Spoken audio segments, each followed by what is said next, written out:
சாதிவாரி கணக்கெடுப்பு விவகாரத்தில் எதிர்க்கட்சிகளின் அழுத்தத்திற்கு ஒன்றிய பாஜக அரசு பணிந்துள்ளதாக மக்களவை எதிர்க்கட்சித் தலைவர் ராகுல் காந்தி தெரிவித்துள்ளார். தொகுதி மறுவரையறைக்கு முன்பே சாதிவாரி கணக்கெடுப்பை நடத்த வேண்டும் என ராஷ்டிரிய ஜனதா தளம் கட்சித் தலைவர் தேஜஸ்வி யாதவ் வலியுறுத்தியுள்ளார்.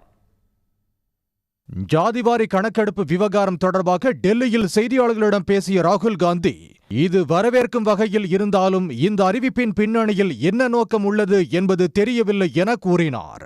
இந்த கணக்கெடுப்பு எப்போது தொடங்கி எப்போது முடியும் என்பதற்கு கால நிர்ணயம் செய்யப்பட வேண்டும் என்றும் அவர் வலியுறுத்தினார்.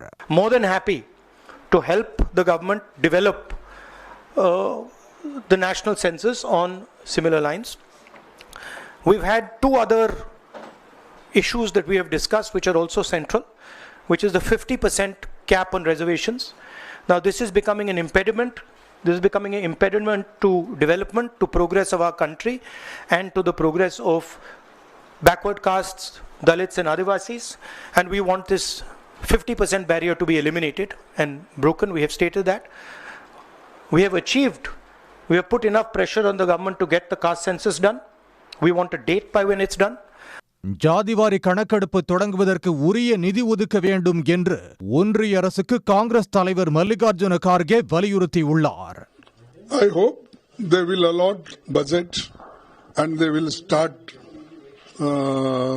this caste census quickly, a general census also, and they should release quickly so that people should get benefit.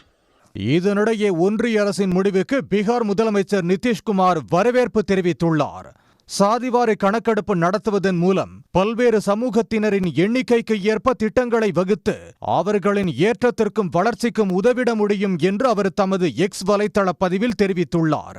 நாட்டில் தொகுதி சீரமைப்பு திட்டத்தை செயல்படுத்தும் முன்பாக சாதிவாரி கணக்கெடுப்பு நடத்துவது அவசியம் என்று வலியுறுத்தியுள்ள ராஷ்டிரிய ஜனதா தள தலைவர் தேஜஸ்வி யாதவ், இதற்கான உண்மையான போராட்டத்தை நடத்தியவர் தனது தந்தை லாலு பிரசாத் யாதவ் தான் என்றும் குறிப்பிட்டுள்ளார்.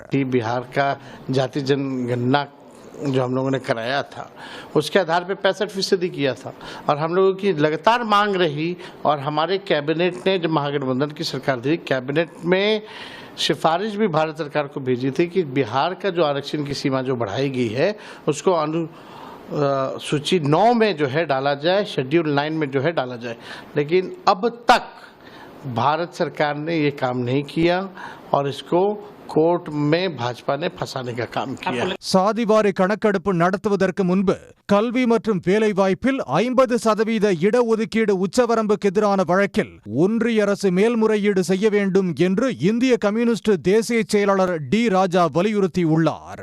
I must ask the government whether the government will go to appeal against the 50% ceiling cap put by Supreme Court on reservation, because now when you collect caste data you will have to make some provision for SC, ST, OBC to have adequate reservation in jobs and education. சாதிவாரி கணக்கெடுப்பை அறிவித்தது India கூட்டணிக்கு கிடைத்த மிகப்பெரிய வெற்றி என்று சமாஜ்வாதி கட்சி தலைவர் அகிலேஷ் யாதவ் தெரிவித்துள்ளார். உடனுக்குடன் செய்திகளை தெரிந்து கொள்ள சன் நியூஸ் பெல் ஐகானை கிளிக் பண்ணுங்க.